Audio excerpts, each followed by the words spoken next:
ক্ষমতায় এলে ক্ষুদ্র জনগোষ্ঠীর সমস্যা সমাধানে সর্বোচ্চ গুরুত্ব দেবে বিএনপি, জানিয়েছেন মির্জা ফখরুল ইসলাম আলমগীর। লিবিয়ায় অনিয়মিতভাবে অবস্থান করা ৩০৯ জন বাংলাদেশি দেশে ফিরেছে। আওয়ামী লীগ ছাত্রলীগের সঙ্গে জড়িতরা এনসিপিতে আসতে পারবে না বলে জানিয়েছে সার্জিস আলম।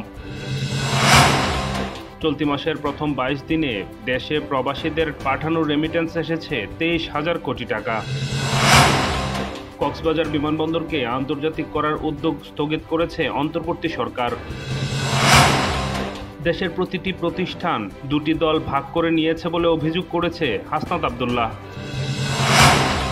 গাইবান্ধার সুন্দরগঞ্জে প্রবাসী স্ত্রীর সঙ্গে পুলিশের এক কনস্টেবলের আপত্তিকর অবস্থায় ধরা পড়ার পর তাদের বিয়ে দিয়ে দিয়েছে গ্রামবাসী। কিশোরগঞ্জের অষ্টগ্রামে পানিতে ডুবে একই পরিবারের ৩ শিশুর মৃত্যু।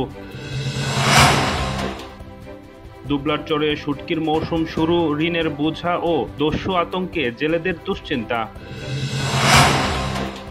পাকিস্তানে বোমা বিস্ফোরণে এসপি সহ ৩ পুলিশ কর্মকর্তা নিহত।